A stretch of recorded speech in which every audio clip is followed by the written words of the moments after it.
briefing. As I said, welcome. My name's Greg Minnie. I am the Industry and Business Enablement Manager for the NEM Reform Program. Welcome to our general stakeholder briefing, being held on the 24th of November. So if we could move to the next slide, and I will give a welcome, and I would like to acknowledge the traditional custodians of the lands, seas and waters across Australia. We honour the wisdom of Aboriginal and Torres Strait Islanders, past and present, and embrace future generations. Myself am on the land of the Wurundjeri people, and I pay my respects to their elders past, present and emerging. Thank you. First, a couple of housekeeping items. First, a disclaimer. So the information that we provide here is interpretive of its nature, and we ask that participants and people looking through the material that we're going to present do avail themselves of taking their own detailed advice about the application of those national electricity rules, applicable laws, procedures and policies to your own specific circumstances. On the next slide, some general housekeeping. We have a large number of people on this call. We ask that microphones will be muted apart from the presenters through the forum. We have enabled the Q&A function in Microsoft Teams. You will see the icon there as illustrated on this slide. If you wish to ask a question, please avail yourself of that facility, type it into the Q&A, and we will look to answer it either during the session or at the end. If we do not get to answer your specific question during the session, given the nature of the time and the material to be covered, we will endeavour to come back to you after the session with an answer to your question. We have received a number of questions with the registration form. We've summarised a number of those at the end, and we'll run through that as part of the agenda. Just a general request, and please, if you're not speaking, if you could keep yourself on mute, that would be really appreciated. We do ask that people here engage constructively, show respect during the call when utilising the Q&A function, and please familiarise yourself with AEMO's competition law meeting protocol that's been detailed in Appendix A, and it's available on the AEMO's website. There's no points there. The agenda. I will run through some of the objectives of this session as part of the welcome. Then Ulrika will provide some context and a bit of a program overview of the NEM Reform Program. The next section then will be to provide a high-level summary of our in-flight and those with a committed go-live date and anticipated initiatives, those which are being worked through the implementation planning phase. That will be presented by myself and a number of our stakeholder and engagement reps. Following that, we will have an overview of the latest version of the NEM Reform Implementation Roadmap, and Michelle will lead us through that summary. Lance will then join us for an overview of the Participant Impact Assessment Dashboard related to a number of the, in particular, the NEM initiatives. We'll then have a Q&A session, and finally a session on how to get involved and stay involved with the program on an ongoing basis. So that is our agenda. There is a note there that please note that we are recording this session, and it may be used and accessed for the purposes of publishing on our external public forums webpage. So if that does provide an issue for any of you, I'd ask you to drop out of the session now. Okay, Leonard, our next slide. Okay, our objectives of today's session. So one of my a couple of things clear at the outset. Our focus really here is on this program briefing is to provide an update or an overview on the implementation of initiatives that have reached a final rule or policy determination. We're not here to debate the merit of a rule or policy that's still in development. It really is an implementation focused session. We will provide an overview of the NEM reform program, those initiatives that are being worked through, and what we are looking to highlight is potential impact for participants in the implementation of one or other of those initiatives. This information will be kept relatively general in nature, but our object here is to walk you through incremental material changes. We're up to version 7 of the implementation roadmap. The previous version 6, was published in April of this year. So it's the changes in the last 6 months will be of particular focus. And we're looking to equip you as stakeholders with information to understand how these reforms may impact you, identify potential impacts and ways for you to be involved in that implementation as those initiatives proceed. There are objectives. At this stage then, I would like to hand across to Ulrika, who will provide us a overview of some context and a program overview. So, Ulrika. Thanks, Greg, and good afternoon, everyone. For those who I haven't had a pleasure of meeting yet, my name is Ulrika Lindholm, and I'm the Manager for Industry Enablement here in the program, and here to give you a brief overview of sort of the background and context of the program, NEM program, including an overview of the initiatives that the program comprises of. So what is the NEM program? It's a comprehensive program of works established in late 2021 to implement changes to enable Australia's transition to a future where, as we know, there are more renewables and diverse technologies on the grid, fewer coal power plants, and which together drives a need for measures to enable a stable and secure grid. So this involves modernization of the National Electricity Market, or NEM, and its systems and processes to support and operate the market and system now and into the future, which together represents, in fact, the most significant modernization of the NEM in almost 30 years. So what this enables in the end, amongst many other outcomes, is more renewable energy to reach consumers, increased safety and security of the power system, increased efficiencies for energy participants, and more investment in renewable infrastructure. So our focus, as Greg mentioned just before, our focus with the program is on implementing those initiatives that have reached a final rule or policy determination through statutory processes managed by the rulemaker, the Australian Energy Market Commission, or government policy, and enabled by approved AEMO foundational strategic initiatives. So in aiming to achieve those outcomes, really, what has been key and integral to this program's success to date has been the collaboration with industry, so the collaboration between AEMO and industry participants, including many of you who are on the call today.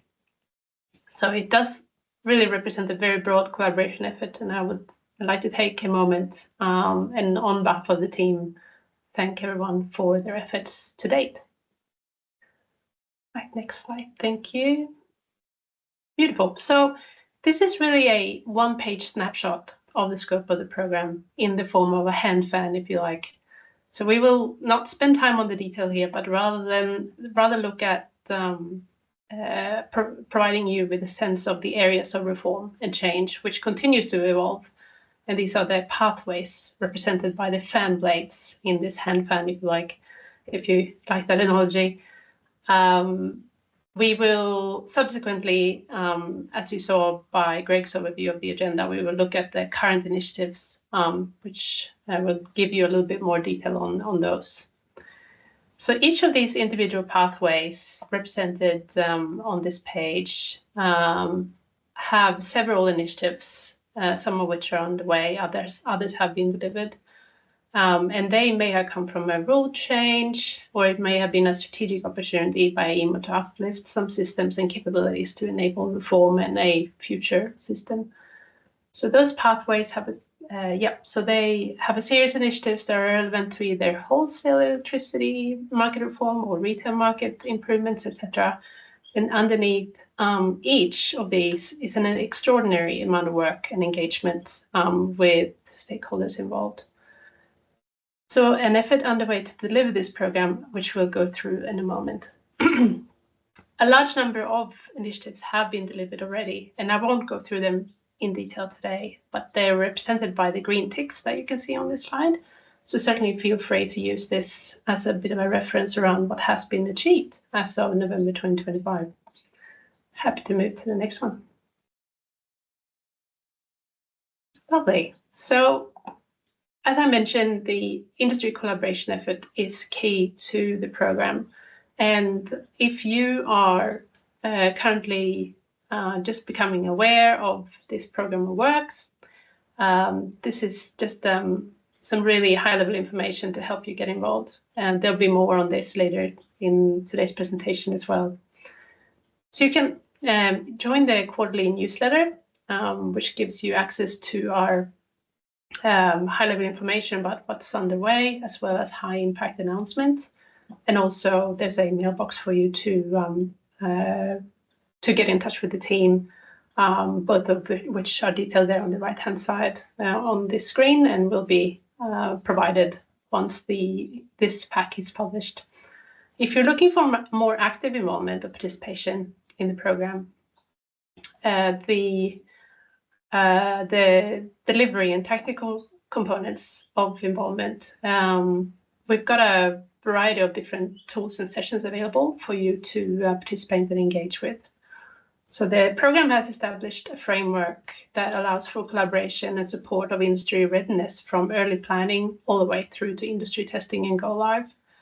And we have, for example, if you look at the model there on the left-hand side, so we have established engagement from the strategic realm all the way to the tactical and delivery realm. And some of the forums there, executive forum, for example, aims to look at what kind of big picture strategic longer term challenges the industry and EMO faces in delivery of the reforms. The NEM Reform Delivery Committee is also in that strategic space, focused on the planning aspects of what the program has coming in the time going forward. The Program Consultative Forum, sort of middle of the page there, is more in the tactical, very much in-flight initiatives where we focus on the implementation. And other highlights, the roadmap, which we will talk about later in the session today. It's a tool that is developed and updated every 6 months or so to provide clarity around the scope of initiatives and the range of initiatives and timelines that we have coming up that are relevant to industry. We also run a high-level implementation assessment or informed go-live process, which some on the call will be quite familiar with. It's really around identifying around the draft sort of definition stage, and for rules, that's a draft determination stage. What are the likely impacts of the various initiatives to industry and to EMO?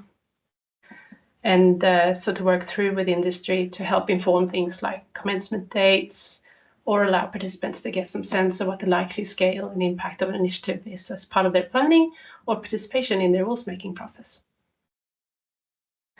And finally, also on this page down at the bottom there, we have a participant impact assessment tool, which will be described in more detail today. It's published on the website and available, and it's there to help you assess the impacts of these ongoing initiatives on your organization. Right, so I'm happy to pause there, Greg, and I believe that's the last slide from my side, for the moment at least. Thanks, Ulrika. And we'll now move on to our next area of the agenda to talk about in-flight objectives, in-flight initiatives. It is probably worth noting as we proceed through this, we're really presenting a point in time assessment here. This, as you can see, we've got committed initiatives to be delivered in the period through 2025 through 2027. We fully expect, as policy and rule changes proceed, that the number of initiatives and the timeframe for their implementation will continue to increase and expand over time. But what we're presenting here at the moment are those that are active in-flight initiatives as we go through. And Leonard, if we can go on to the next slide. So, and this presentation will be available after the session off our website. The links here. So the intent of these next couple of slides is just really to talk through those initiatives we will be discussing. Thank you. Discussing in the rest of the agenda.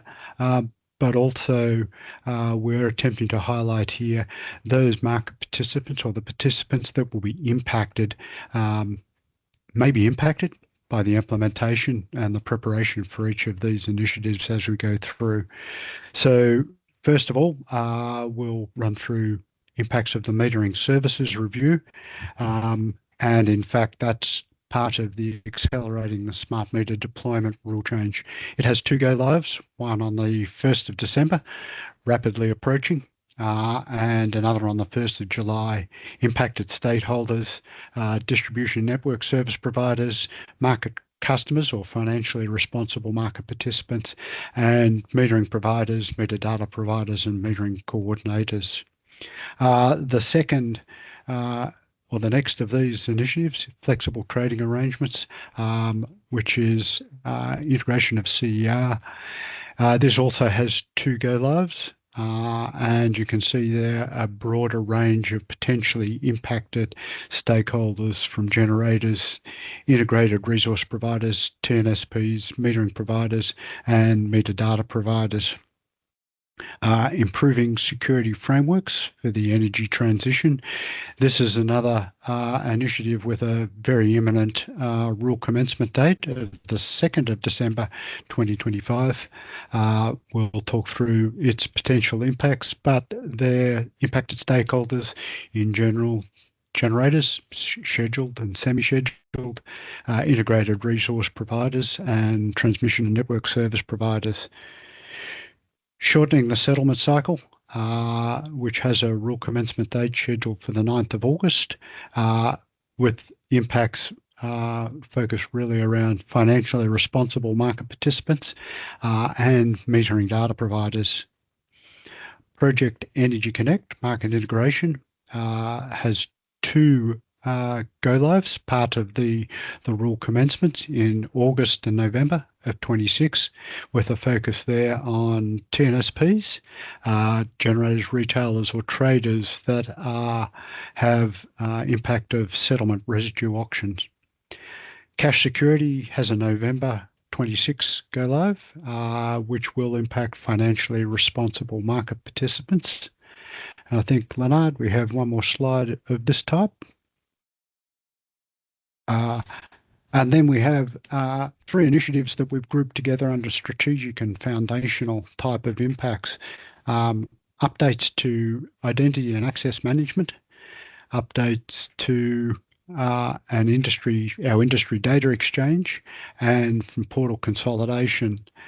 These have various, these will at some stage impact all participants in the NEM as part of their transition and implementation. Timing and transitions are being worked through. You can see there the indicative or the planned go live dates, at which time transition periods will commence. And finally, today we will talk through integrating price responsive resources into the NEM, IPAR, which has a rule commencement date of May 27. So as you can see, the final month of 2025 a large amount of activity in 2026 leading on to a 2027, which is quite a summary of in-flight initiatives for people to be aware of. That's a summary. If we could now go on and we'll talk in a little more detail about each of those initiatives. I'll lead you through some of the aspects for metering service review. And Leonard, if we could go to the next slide. So just some background there. Metering service review, this project is really part of the Accelerating Smart Meter Deployment Final Rule that was looked to achieve universal smart meter deployment in the NEM by 2030. So 4 key changes: creation of a legacy meter replacement program, an approach to defect management, an approach to a new procedure for managing the replacement of meters with shared fusing, which is a particular issue in a number of the jurisdictions. And finally, some updates to the testing and inspection regime, where AEMO has proposed a new procedure for testing and inspection of all metering installations and changes to the malfunction and exemption process. And this is really to recognise the accelerated transition and the replacement of those Type 6 legacy meters. Key benefits as seen as part of the rule change, that smart meters are seen as a critical infrastructure, transitioning the NEM to a renewable energy system. The program of work is aiming to use economies of scale by installing smart meters in geographical areas as part of the legacy meter replacement program, and improve defect management and shared fusing processes to enable those reforms and make for a smoother deployment of smart meters beyond 2030. Some key dates just for reference. So there really is a couple of things that are happening right now. So since October the 26th through to this Thursday, LNSPs are going to load their legacy meter replacement plans into MSATs. So that provides an overview of the planned replacement timeframes and meter families over the next 4 years. And from December the 1st, those changed processes for replacement, defects management, and testing inspection commence, as does the replacement of those legacy meters, which will run through to 2030. On the next slide. So really here, call out from an impact assessment point of view, who is it that's impacted? DNSPs, market customers and FRMPs, obviously with their responsibility through to the final customer, metering providers and metering data providers. Within AEMO, there is an operations and digital impact to continue to support that transition and that rollout period. Potential change impacts, as you can see, they're mainly focused in the retail and metering area to support those procedures or changes to processes that we talked about and the management of the LMRP over time. The next steps, as I mentioned previously, DNSPs to complete their load of approved LMRPs. The final systems deployment will occur this weekend, at which time rule commencement and accelerated metering deployment period begins. We have listed there some resources for you to access. There's a separate website or site for each of these initiatives that we're going to talk about today. That is metering services review. If we could move on to the next slide, please, Leonard. And actually, there's couple of aspects to the accelerating smart meter deployment final rule. And the second is that from July 2026, metering coordinators will be powered and required to deliver basic power quality data from small customer metering installations to local network service providers. So the overview there just provides some background on the type of information that is to be considered, basic power quality data. The other key call out there is that AEMO will deliver the system changes required to support this initiative on the upgraded IDX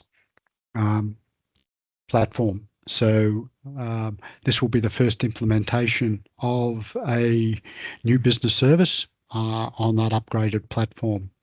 Key benefits is really about providing DNSPs with better access to that basic power quality data, which once again will be will be supported by the accelerated smart meter deployment.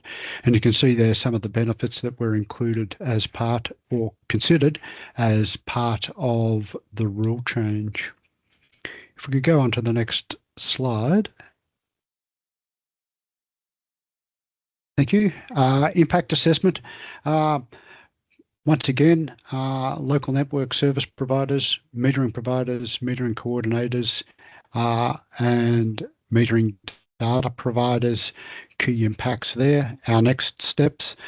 This initiative, the team and the IAC are just in the process of finalising procedure consultation, expected to end by December 10, which that plus the issue of various technical specifications and system design, the AEMO team, and we would expect impacted participants to commence their systems development. We've scheduled for industry testing to commence on May 26, with a go live in line with the rule requirements from the 1st of July.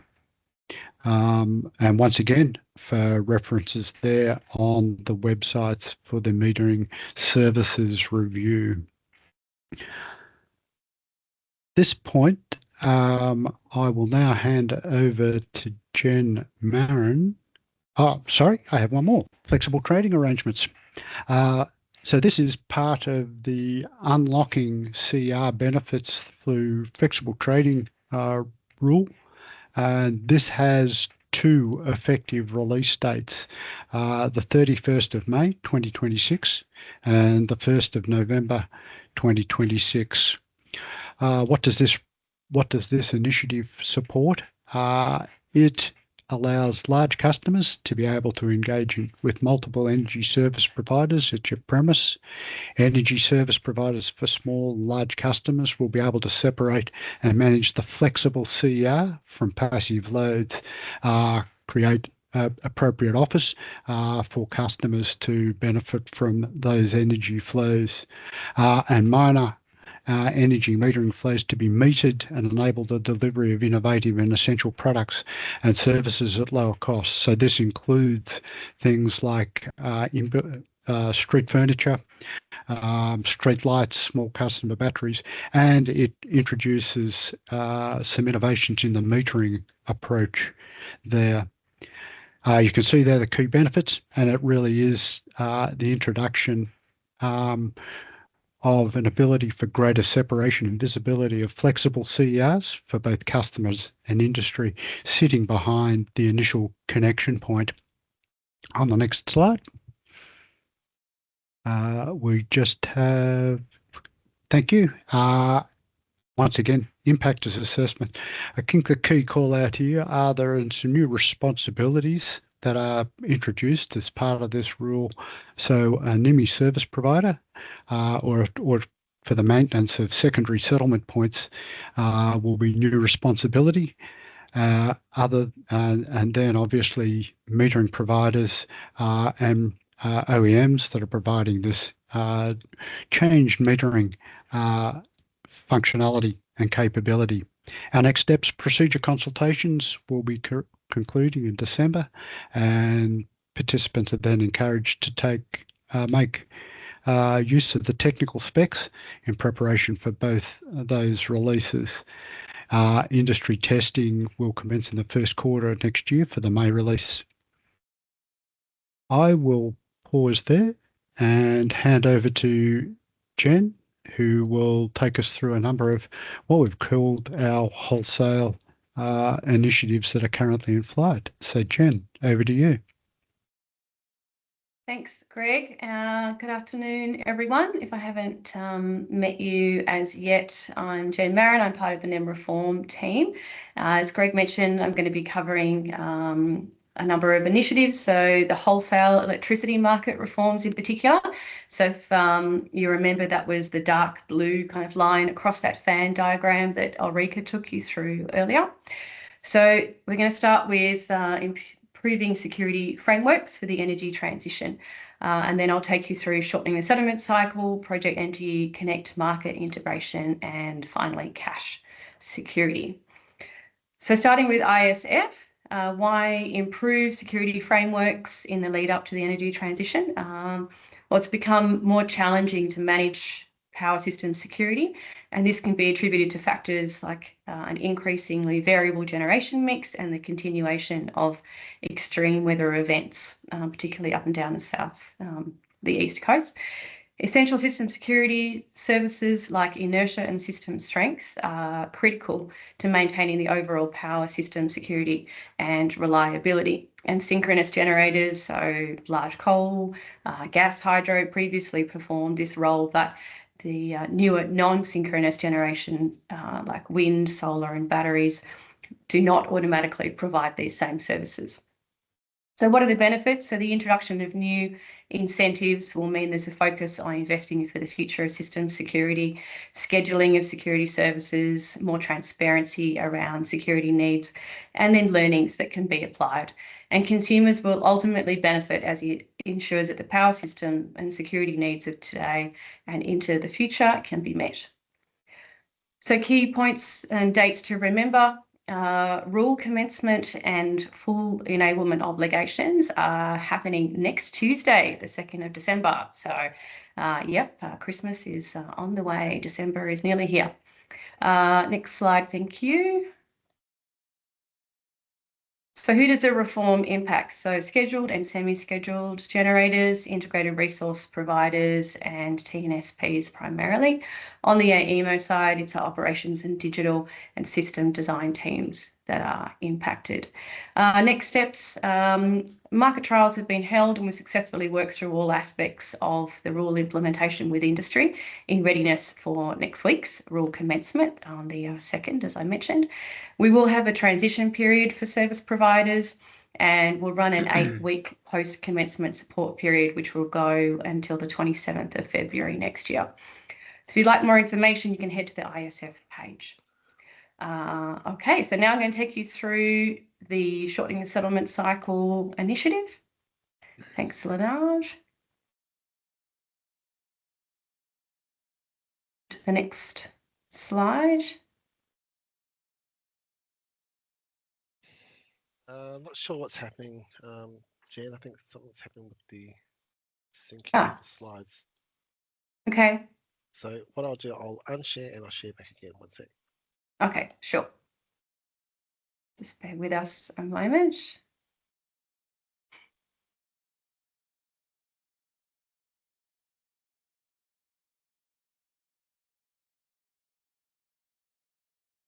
So what slide we're on? Sorry, Jen. 28, shortening 28? the settlement cycle. Yep. So is it up on the screen now? Yep. If you go to the next one, 29. Cool. Okay. Yep. And we're back. Thanks. Thank you. So why shorten the settlement cycle? So it can be difficult for some participants to meet the credit support requirements of the market. So in particular, smaller retailers may struggle to have sufficient cash flow to offset the prudential requirements. So the combination of the cover required, the unpaid days accrued and high price events can create a challenge. So by shortening the settlement cycle, participants are required to provide credit support at 9 business days instead of the current 20. So what are the key benefits? So a decrease in working capital requirements, and that can encourage further market participation amongst smaller players by lowering those barriers to entry. That also allows for increased competition, which is a healthy thing, an increased environment for innovation and a reduction in the risk of failure. Consumers then benefit from more choice, more retailer offers, and better electricity prices. So thinking about the key dates, we'll be publishing our transition plan tomorrow and our calendar next week. Rule commencement is the 9th of August next year, and that will also mark the start of a transitional period that will run through until the 17th of October. Next slide, thank you. So who does this reform impact? So as Greg mentioned previously, financially responsible market providers and metering data providers. So on the AEMO side, it's our operations areas, so settlements, credentials and metering, and our digital teams within wholesale and retail that are impacted. Thinking about next steps, so keep an eye on the website for the transition plan and calendar that I mentioned. We'll also have links through to the procedures pages from the SSC initiative page. And as I said, we will be kicking off with the final rule commencement on the 9th of August next year. If you'd like to find out more, you can head to the SSC page. You can check out the NEM Reform Initiative brief, or you can email us. Okay, so on to Project Energy Connect, market integration. There's quite a lot of detail on this slide, but essentially AEMO, Electronet and Transgrid have partnered to deliver 900 kilometres worth of bidirectional capacity as part of the wider kind of Project Energy Connect. The project has been split into 2 stages, and once stage 2 is complete, it will create a parallel transmission configuration between 3 adjacent regions, being South Australia, New South Wales and Victoria. And this presents new challenges for the NEM, and especially for the way that negative interregional settlement residue is managed. So as part of stage 2, AEMO will be integrating Project Energy Connect into our dispatch and settlement systems and delivering market design changes to accommodate this. So these changes include a rule change for negative residue management and relevant procedure changes that go with that. So key benefits, so in order for the transmission loop to be operational, AEMO is integrating the system changes, and that will allow the additional 800 megawatts of energy to flow between South Australia and New South Wales, and there'll also be that separate connection added in for Victoria. And this additional capacity will directly benefit consumers in times of high demand, as the transmission network will be able to transport additional electricity when it's needed. And consumers will also benefit from lower prices and improved energy security. Okay, key dates to remember. So later this week, we'll publish our final HLIA, and in Q4 of next year, we anticipate the construction of Project Energy Connect Stage 2 will be completed. So in October, we will cut over into AEMO's systems. Next slide, thank you. Okay, so this reform impacts coordinating network service providers, generators, integrated service providers, and settlement residue auction participants. And on the AEMO side, it's our operations, settlements, credentials, metering, and digital teams within wholesale that are impacted. Next steps, keep an eye on the website, as I mentioned, for the final HLIA, and we'll also have links through to the procedure pages, including the SRA page. Indicative cutover, as I mentioned, is 1 October next year. And if you'd like to find out more, you can head to the Project Energy Connect Market Integration Initiative page on the website, or you can email us. I think I have one more. Cash security.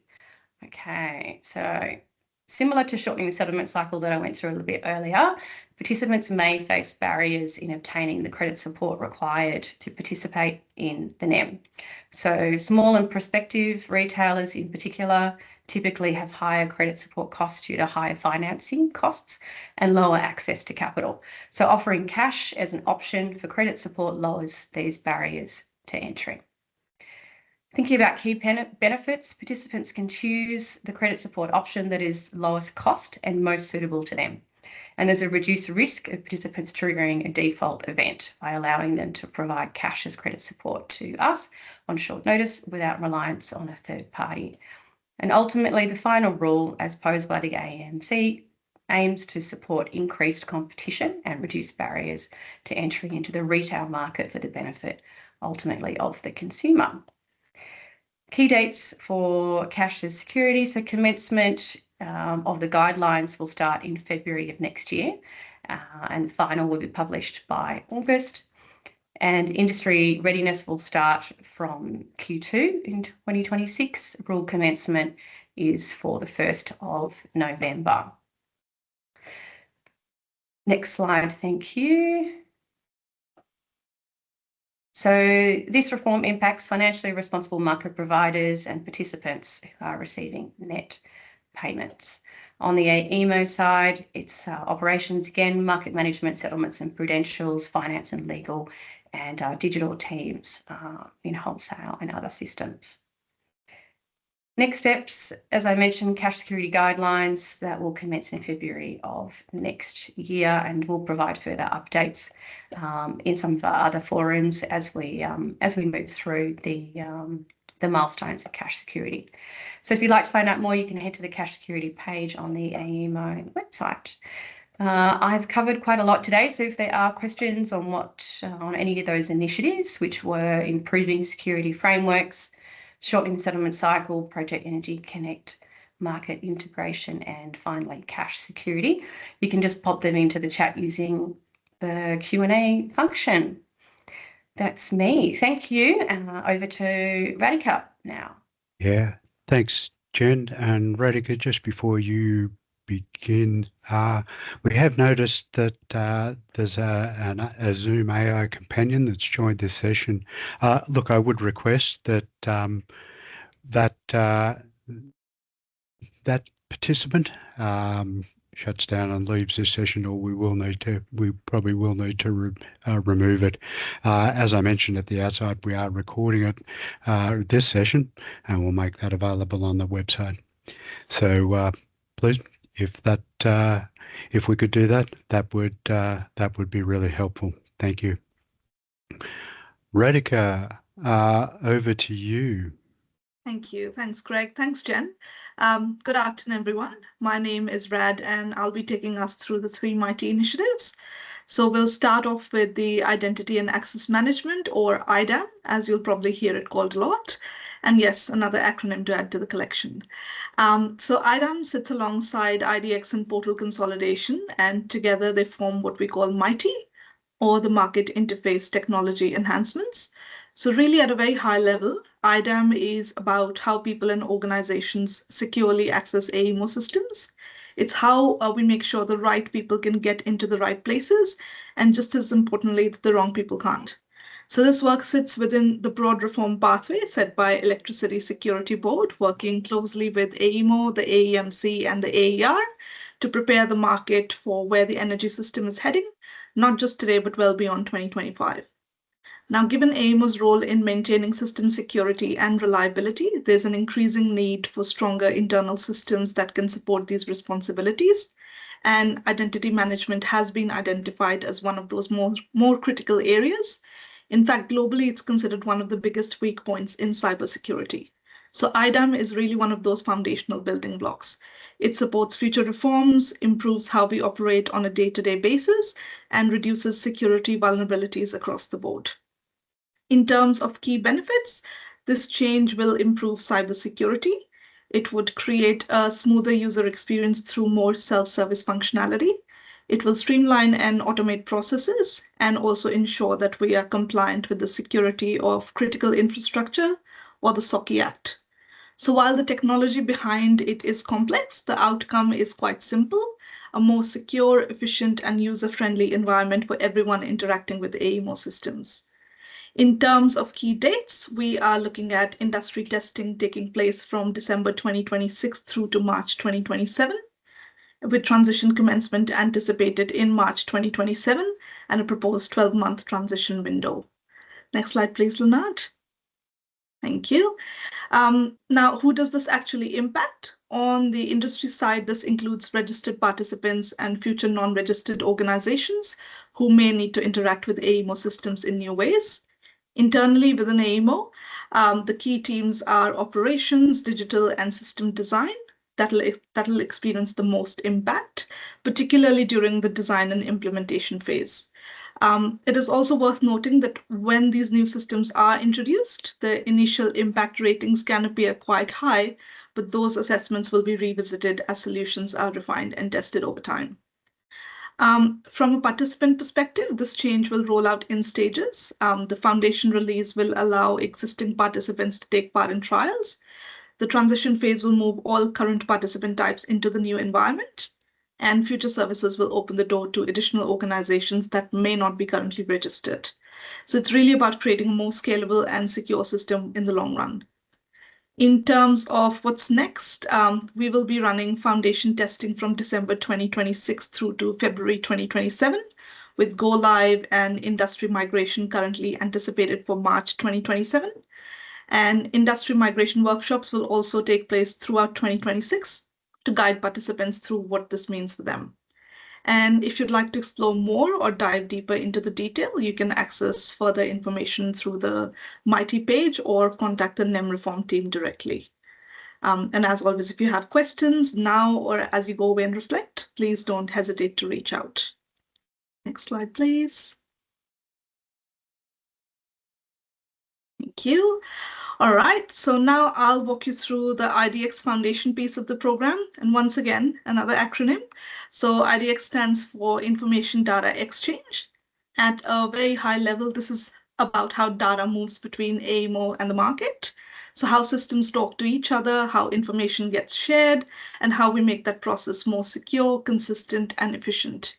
And the purpose of it all is to modernize how AEMO delivers market-facing services. Now, IDX has two components. The first one is IDX Foundation, which is what this slide will focus on. And this is really about building the core capability that future reforms will rely on. And the second is IDX Transition, which deals with migrating legacy services over time. So think of the foundation as building the road, and the transition is moving that traffic onto the road. So by creating standard patterns, protocols, and technologies for data exchange, IDX gives us a more unified way of sharing information. And the benefit of that is reduced complexity, better system integration, and smoother interactions across the market. It is also worth noting that while this framework can support other markets like WEM and gas in the future, the current focus of this transition phase is on the NEM. And overall, IDX is really about creating a solution that can stand the test of time, something flexible enough to keep with the pace and complexity of future market changes. In terms of the key benefits, for participants, this means a more consistent, secure, and cost-effective data exchange. For AEMO, it means streamlined operations, better data governance, and stronger security alignment. And for the consumers, it supports more responsive markets, improved service reliability, and ultimately better outcomes in terms of pricing and energy availability. So again, while the technology is complex, the outcome is really about making things simpler and more reliable for everyone. In terms of key dates and timings, we are looking at IDX Release 1 scheduled for the 1st of July 2026. Followed by foundational capability testing running from December 2026 through to Feb 2027. And then in the first quarter of 2027, we'll reach decision point 2, where an updated IDX transition business case will be considered. Next slide, please. Thanks, Leonard. Great, thank you. So who does this really impact? From a market perspective, this will impact all stakeholders who access AEMO services. And internally, the largest impacts will be felt across AEMO's digital teams, including cybersecurity, cloud platforms, and infrastructure, as well as the ops team. If we look at participant change impacts more specifically, Release 1 will affect DNSPs, metering coordinators, and metering data providers. And your Release 2 will continue to expand those impacts, with testing occurring in pre-production environments and participation in testing remaining optional for some groups. Looking at the next steps, participants are encouraged to consider involvement in the Mighty working groups as we move forward. and IDX Foundation capability testing in pre-production will align with the broader Mighty Foundation testing in late 2026. And again, if you'd like more information, you can access the details through the Mighty page or reach out to the NEM Reform team directly. Thank you. And now we'll talk through the final area, which is portal consolidation. Again, at a very simple level, this is about bringing together multiple AEMO portals into a more streamlined, modern, and consistent experience for users. Portal consolidation, like I mentioned before, sits alongside IDEM and IDEX as part of the Mighty program. And together, these initiatives are focused on improving how AEMO delivers market-facing services. Now, unlike some reforms, this work isn't aligned to a specific rule change. Instead, it's about improving the underlying technology environment and making it more efficient, more secure, and much more easier to navigate. The project has already progressed through AEMO governance and is now in its execution phase. So this is very much in active delivery at the moment. Right now, IDX screen builds for the BPQD release are underway, and they will continue through to March 2026. We also have IDAM Foundation pre-build work already happening ahead of design activities starting in Jan 2026. And importantly, the scope of this portal work aligns with what industry identified as priority legacy systems that need to be modernized. So this has very much been shaped with a lot of active industry input. When we look at some of the key dates, from October 2025 through to March 2026, we'll see IDX BPQD front-end screen build activities. From December 2025 to April 2026, there will be technical uplift of the portal stack. And from January to July 2026, the IDEM front screen build activities will take place. Now, in terms of key benefits and why it really matters, for participants, this will deliver a more consistent, secure, and cost-effective access. For AEMO, it will mean improved operational efficiency and stronger data governance. And for consumers, it supports better reliability and responsiveness in the energy market, which then ultimately leads to better service outcomes. So again, complex work behind the scenes, but simpler, smoother experiences at the front end. Next slide, please. Thanks, Leonard. Thank you. So what actually changes for the users? Portal consolidation will significantly improve how external stakeholders interact with AEMO's online services. Firstly, the access would become much simpler. Participants will no longer need to navigate multiple portals or rely heavily on VPNs. Instead, secure URLs will provide direct access to key applications like MSATs, generator surveys, demand-side participation, and settlements. Secondly, the overall usability will improve. The new portal will work across more devices, will offer a more consistent look and feel, and make it easier to move between systems and roles. Thirdly, your security is strengthened. Features like single sign-on, two-factor authentication, and modern authentication standards will reduce the risk of unauthorized access. And then there's expanded self-service. Participants will have more control over managing their own access and preferences, and that will reduce the reliance on support teams and improve overall efficiency. This also supports broader participation in the market by lowering the technical barriers for newer and smaller entrants, which is really important long-term benefit. In terms of who is impacted, this includes registered market participants such as network service providers, participants gaining new registrations, candidate organizations like government departments or regulatory bodies, and participant forecast providers. And lastly, in terms of next steps, the IDX front-end screen builds for the BPQD release will continue through to mid-2026. The IDEM front-end design activities will commence from January 2026, and the technical uplift of the portal stack begins in December 2025. And again, if you'd like more detail, you can find information through the Mighty page or contact us directly on the NEM Reform mailbox. And with that, I will pass it to Ulrika to take us through the next slides. Thank you. Thank you, Radhika, and hi again. I have the pleasure of giving a very brief overview of the so-called integrating price-responsive resources into the NEM initiative. So I suppose the background for this is out there in the CR, DR, or consumer energy resources, or distributed energy resources, part of the industry. So there's a wide range of those resources such as batteries, that enable consumers and the aggregators who are acting on their behalf to respond to spot prices and effectively participate in the market. So these resources are being referred to as price-responsive resources in this context. So we all know that with the energy transition, there's an increasing number and magnitude of these type of resources. So they present a significant opportunity for the retailers and the various different market participant types that I'll speak to in a moment, as well as the consumer who's actually owning the asset, as well as the broader electricity system.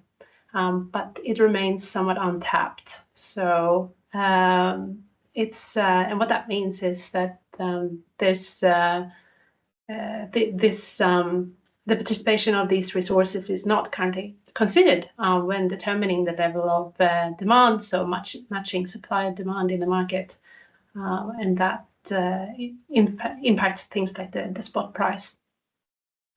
So to address this, the IPRR rule was made on the 19th of December by the AMC, and it captures three major implementation components.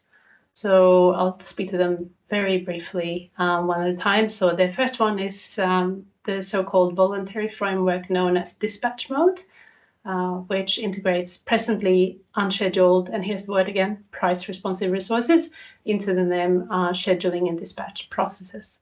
So effectively, they can participate in the market.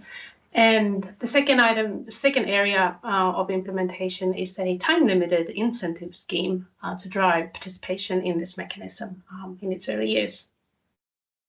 And thirdly and lastly, there is a monitoring and reporting framework being developed to transparently evaluate the effect of price-responsive resources on the accuracy of short-term demand forecasts and associated impacts on market efficiency.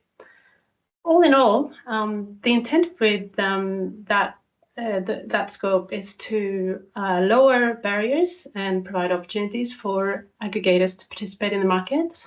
It's intended to better match supply and demand and drive market and system efficiencies.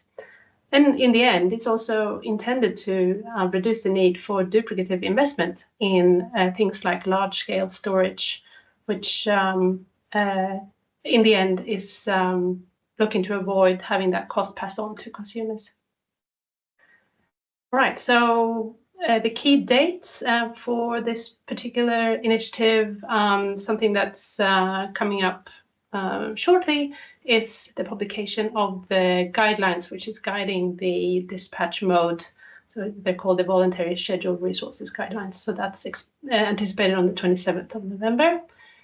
Something else to note, this rule will be implemented in a staged process. So we're looking to see two of the commencements over the coming calendar year, so in 2026, and that includes a monitoring and reporting framework commencement, as well as a period of the incentive mechanism that I was talking about before, which will run until the end of 2026. And finally, we will see final rule commencement on the 23rd of May in 2027, where the dispatch mode will commence for participants.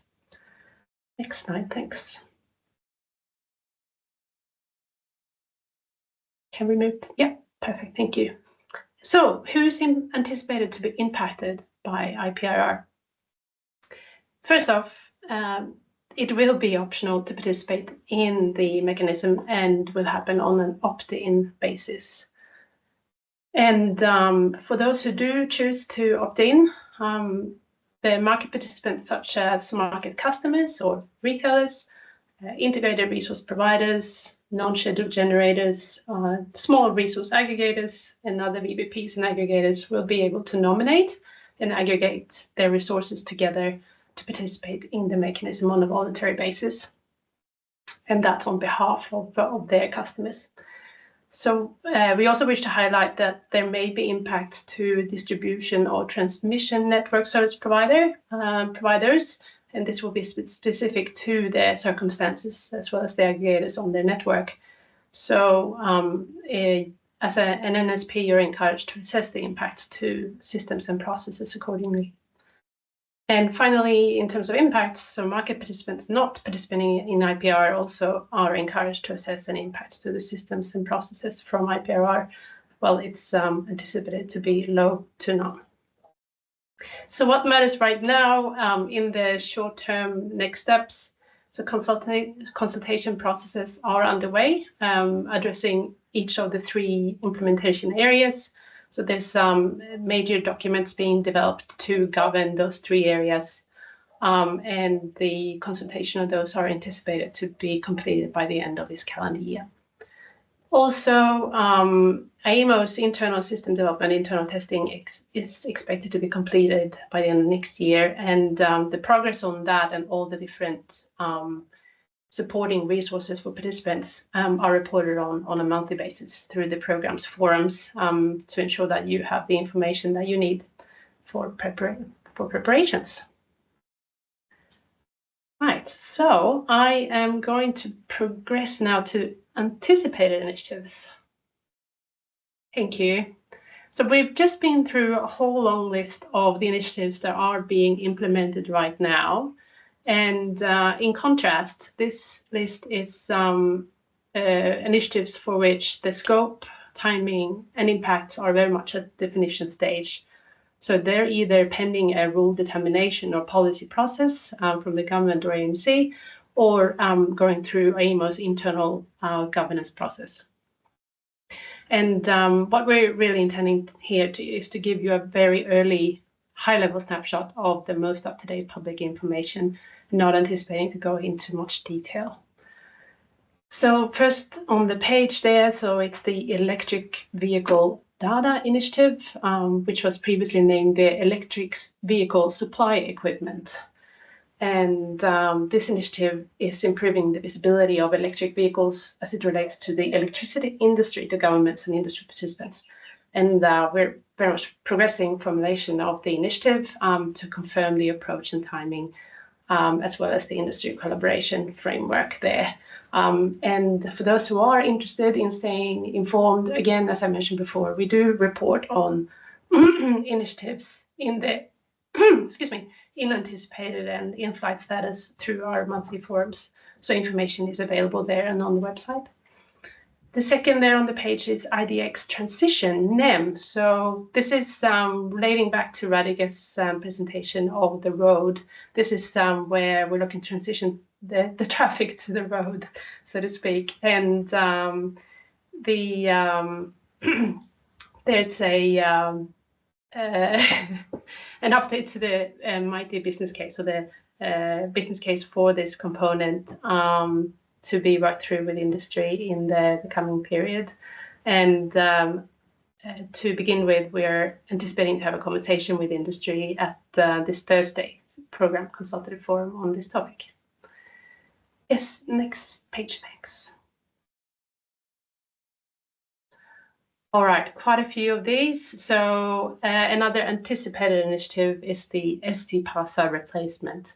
So this is an ongoing initiative that have been working with industry on this implementation for some time. We're only just at the stage of bringing into the program. And of course, the focus there is on upgrading systems and methodology to forecast the advocacy of the power system to stay within the reliability standard, or ST PASA for short.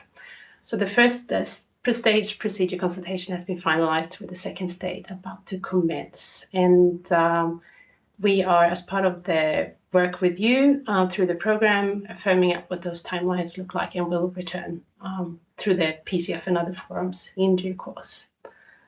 Inverter dispatch, so another anticipated initiative. This one is anticipated to see process and system upgrades to reduce requirement for manual management of dispatch of inverter-based resources. And we are working through the definition of this initiative at this time.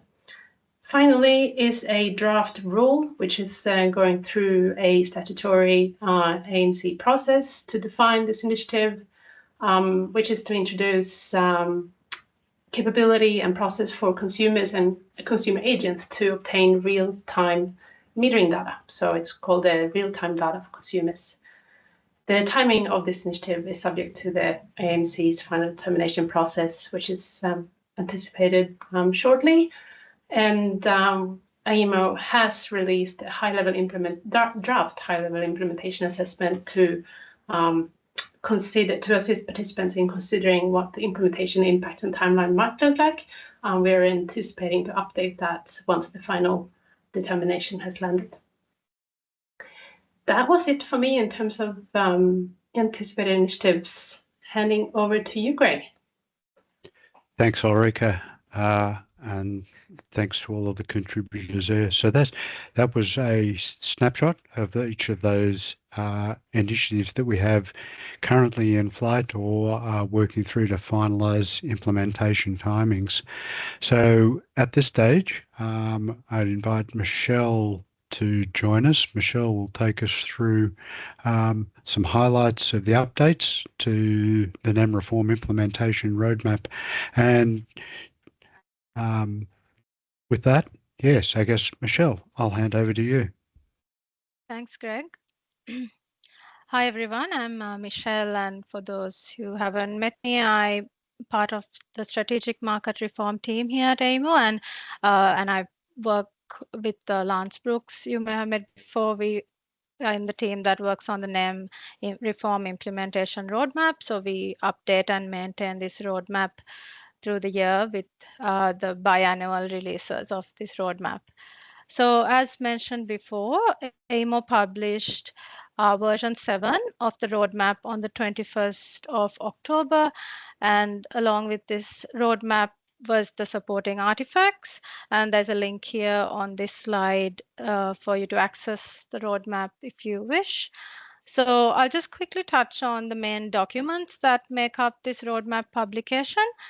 The main Excel document, which we call the roadmap, is the Excel workbook of the roadmap, which tracks NEM, electricity and gas reforms with a forward-looking view. So this captures, as mentioned earlier, AMC rule changes from the commencement all the way to implementation and go live. And not just the AMC rule changes, but also government reforms. And also, we also track AEMO's strategic and foundational initiatives through our NEM reform roadmap. Along with the Excel workbook, there's also an initiatives brief document, which provides a two-pager on the more progressed initiatives, and I'll talk to that a bit later. And also the governance and scope document of the roadmap, which is updated and published along with the Excel roadmap. So the roadmap provides a consolidated view of the reforms that AEMO is involved in, which impact participants. May it be a procedure change, a system change, or an interface change. If it impacts participants, it's captured in the roadmap. It serves as a framework for stakeholders to navigate through the extensive reforms that are anticipated in the coming years. So it's a forward-looking view of the work plans, not just for AEMO, but for industry as well. So the roadmap is developed in collaboration with the Reform Delivery Committee. And the primary goal of the roadmap here is to deliver reforms in a timely and effective manner, integrate regulatory and IT changes, eliminate costs through identifying opportunities to bundle and sequence initiatives, provide clarity to stakeholders on what's to come and the implementation pipelines, prepare participants in terms of readiness activities, and also giving a good understanding of the implementation and deliverability challenges in the upcoming years. The roadmap can be used as a strategic tool to inform participants and AEMO, and also this roadmap update is done twice a year. So we publish the roadmap in April and October, and we go through a change management process when we make any change to the roadmap. Next slide, please, Leonard.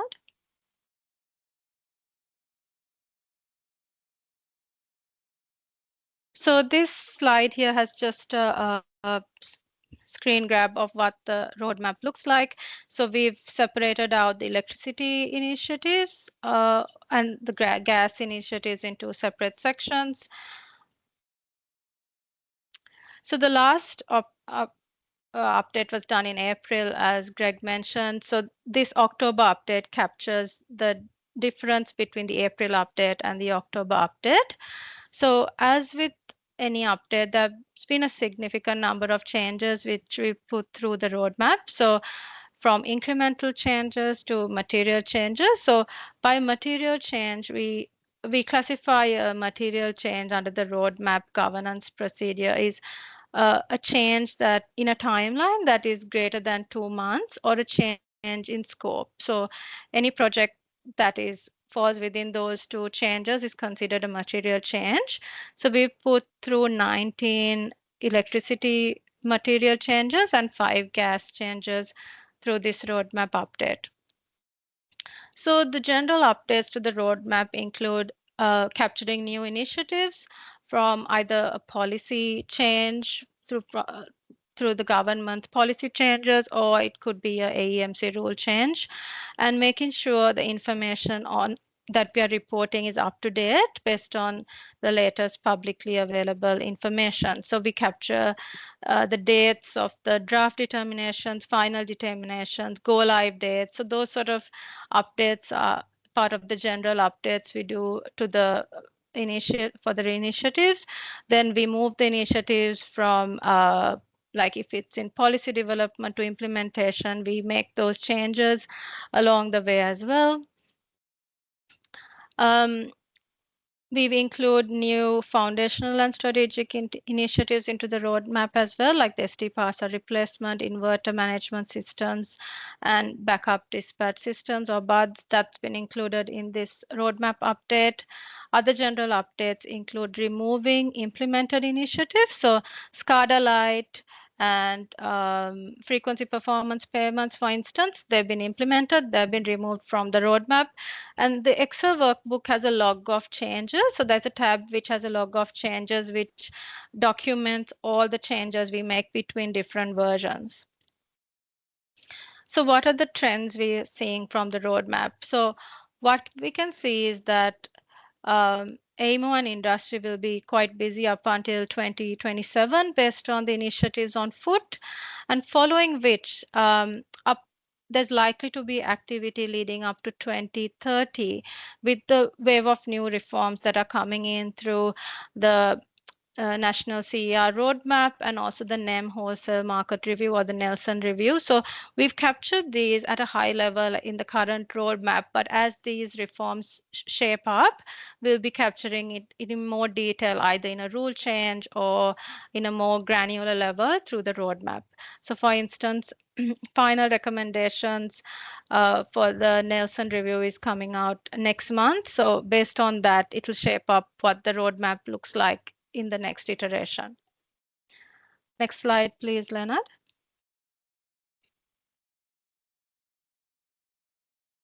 So I mentioned the material changes earlier. So 19 electricity and 5 gas, I believe. So this slide captures them at a high level, just listing them.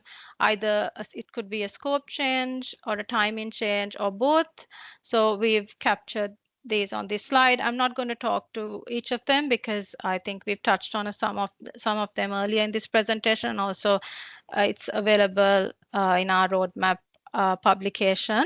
So for instance, an example of a scope and timing change. So real-time data for consumers, we captured that in the roadmap because the AEMC made a draft determination on that. So the latest information on that has been captured. The timeline also has been adjusted. Though the rule change suggested a go live of 1st January 2028, AIMO have recommended phased go live aligning with our biannual releases of May and November 2028. So the roadmap has captured that change in this iteration.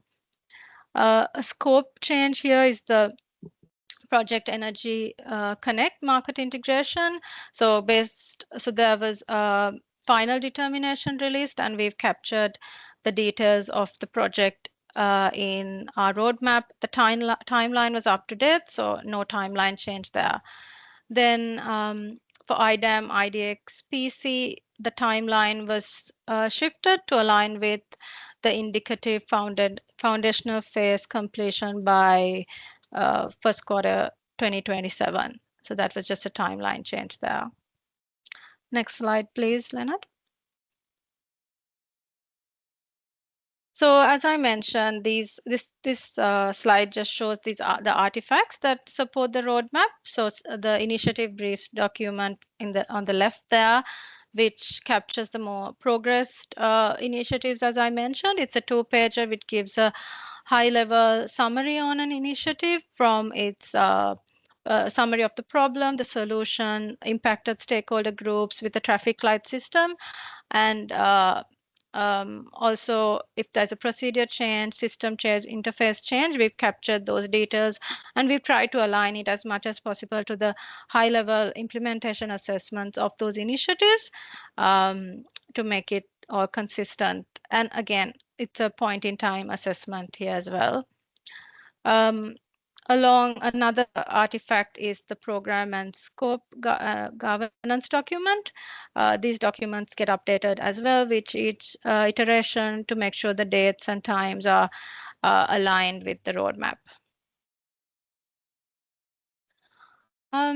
Next slide, please. I believe that's it from me. I'll pass on to Lance Brooks, who will provide you an update on the participant impact assessment dashboard. Thank you.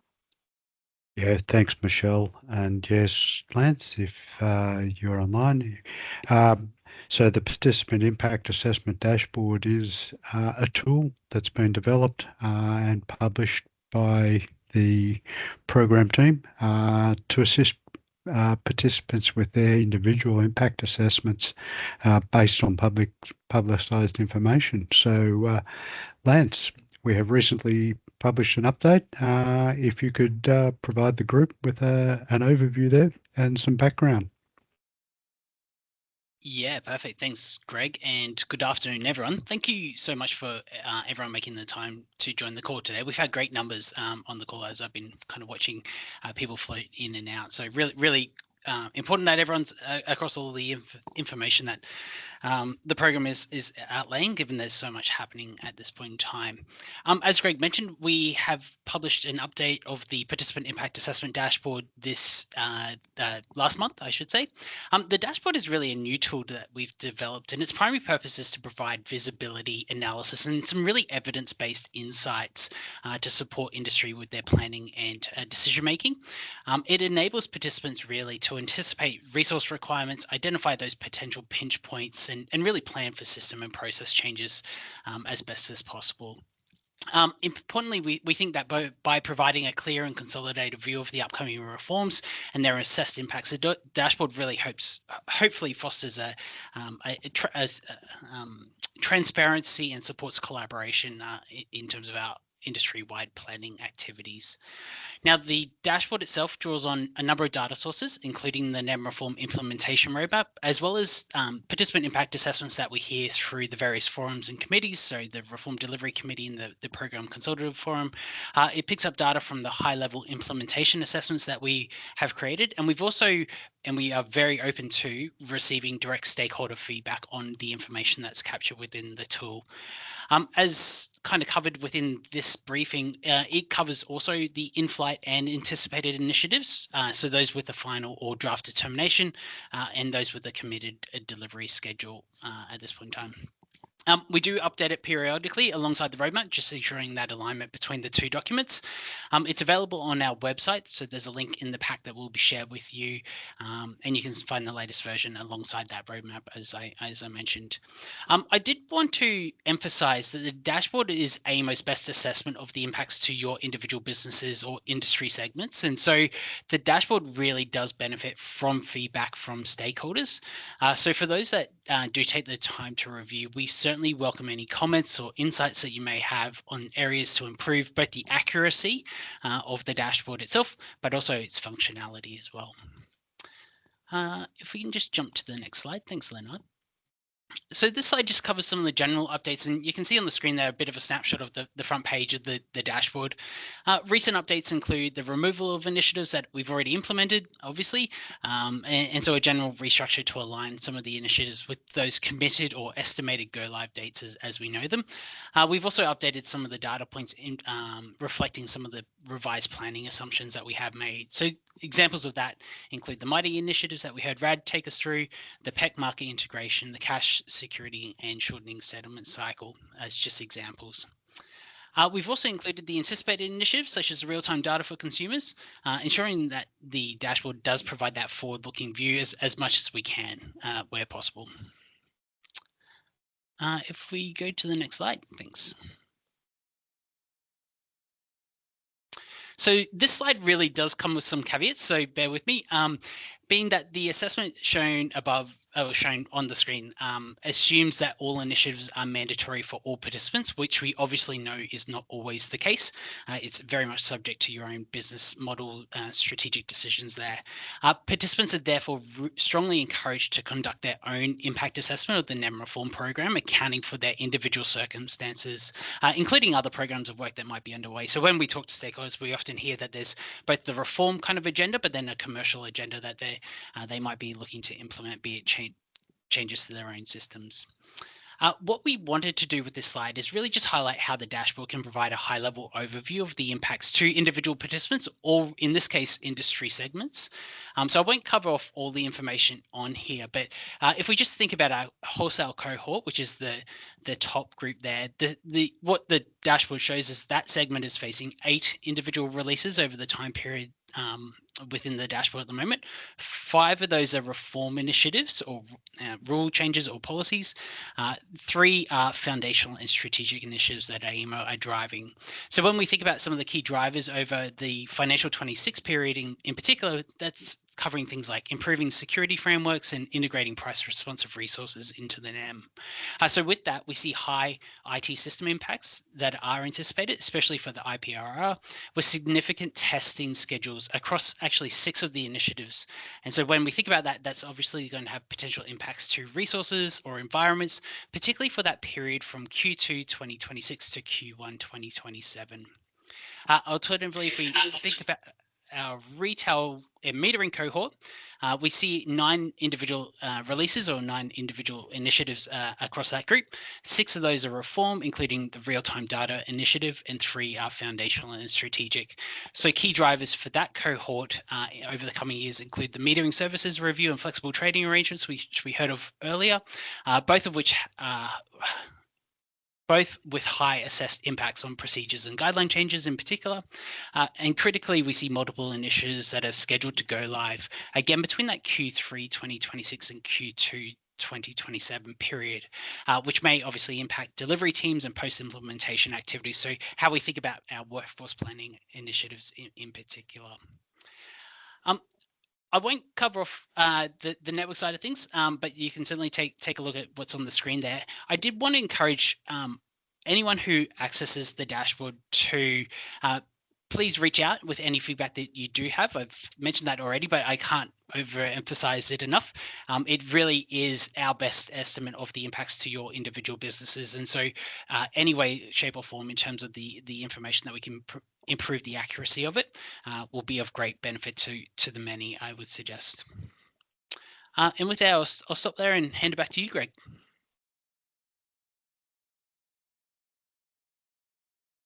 Thank you, Lance. This next section, we received quite a number of stakeholder questions prior to the session.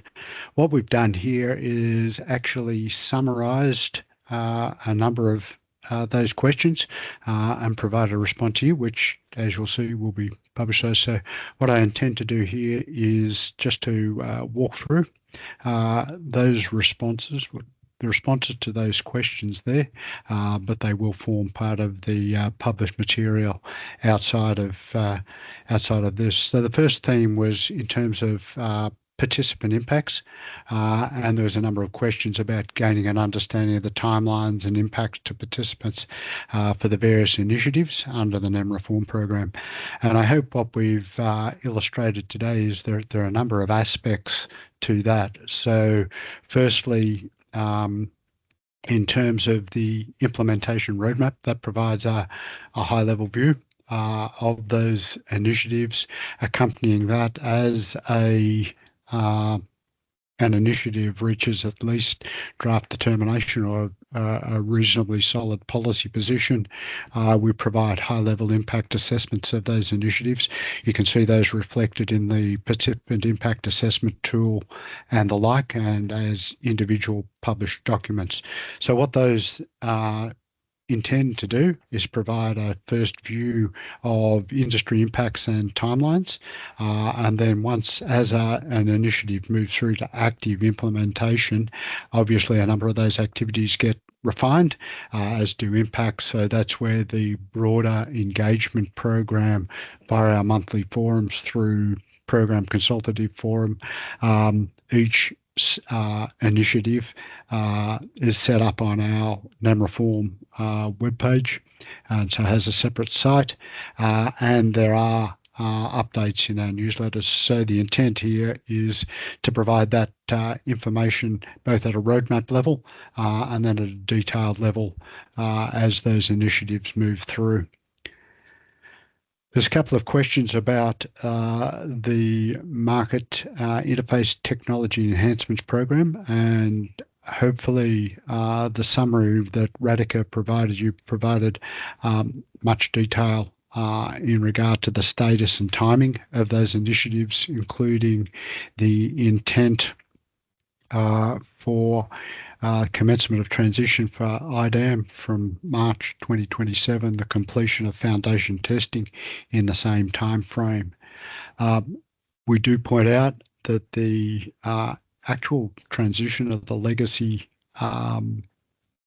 services will be dependent on the work that we do with participants on the update to the business case to support the transition, and we'll be working through the timeline for the transition planning and the update to the business case with the Program Consultative Forum. But at the moment, our indication is we would have that business case update in line with the finalisation of foundation testing in the first quarter 2027. And from that, the transition period would be part of the presentation in that business case. We also there was a number of questions in regard to how broader aspects of the energy transition were factored into AEMO's roadmap or into the NEM reform roadmap and plans, such as increasing levels of consumer and intermittent energy resources, emerging significant loads, and the national energy objectives. Basically, our program here is focusing on the implementation of those initiatives that have reached a final rule or a policy determination through those processes. The aspects there of the transition are considered as part of those rule changes, policy directions, etc., and should an implementation or be required to support those, they will be factored in. So while the program doesn't cover the merit or the policy and development, that's basically done by the jurisdictions and the rulemaker, the AEMC.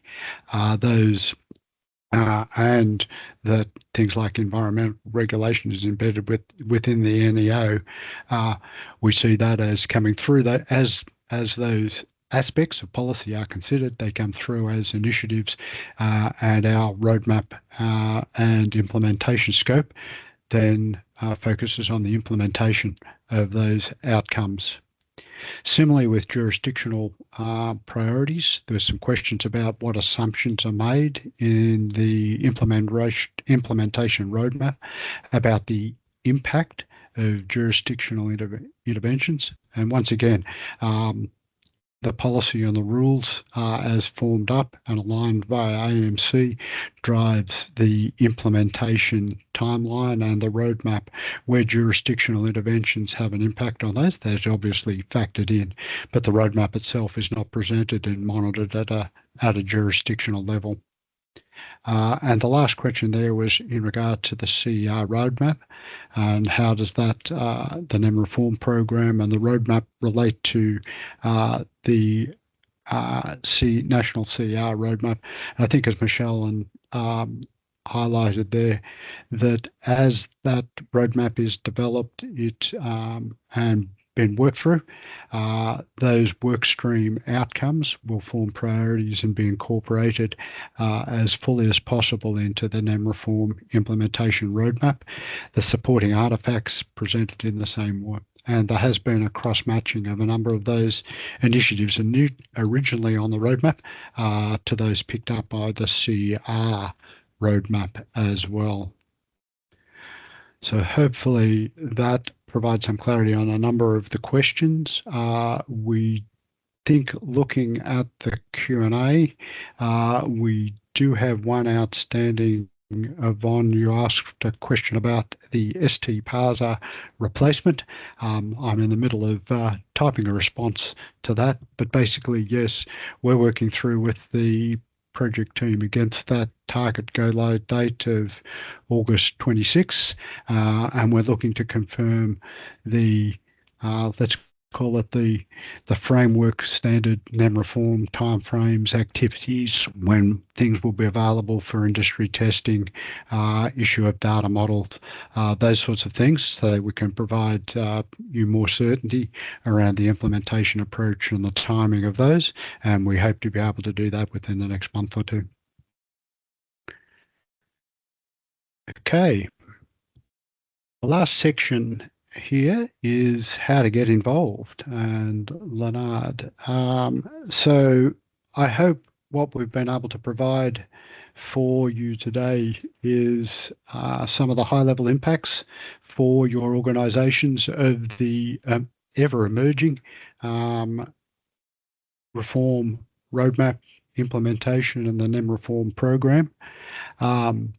Help you consider when and whether you need to consider performing a more detailed impact assessment against all areas of your operations, given the emerging timelines, the timeframes, the addition of new initiatives, and the delivery of committed ones, and some tools and information to allow you to consider the likely need to make timely system and process changes to manage your operation and the National Electricity Rules NER compliance. That's what we set out to do. Let us hope that we have provided some updates that allow you to consider those. Should you wish to be involved on a more detailed basis, let's just move on to the next slide. This is an example of an overview of our program engagement structures. So would encourage, as an initiative that impacts you moves through its implementation period, you consider whether your organisation or how your organisation should be represented at a number of these forums. And I would suggest that probably the key ones there for overall consideration of in-flight initiatives, membership of the Program Consultative Forum, and then based on the impact timing, etc., your membership of an implementation forum, as we get further into the actual detailed implementation of initiative, and for procedural considerations and regulatory considerations, one or other, depending on the initiative and your own individual circumstances, the Electricity Wholesale Consultative Forum and the Electricity Retail Consultative Forums, which work through those detailed AMO and market procedures.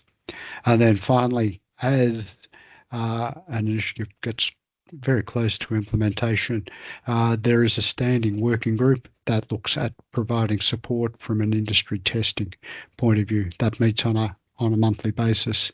And you can see there those forums that are open for nominations. And please, if you wish to join one, contact us at nemreform@aemo.com.au.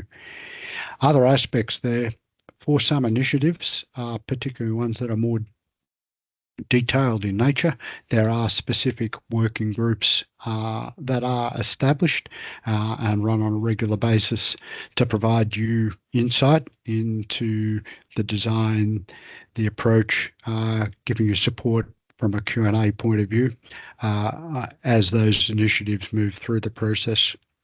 So please consider whether, how and when you wish to be involved, and we're always open if you wish to just have a general discussion about timing, considerations, etc. Please just drop us a line at nemreform@aemo.com.au and our engagement team can contact you directly.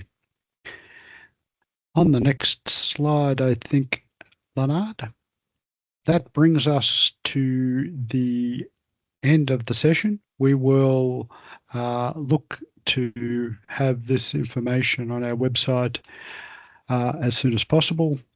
Thank you for your participation. I hope that we have been able to provide some insight into the ongoing NEM reform program.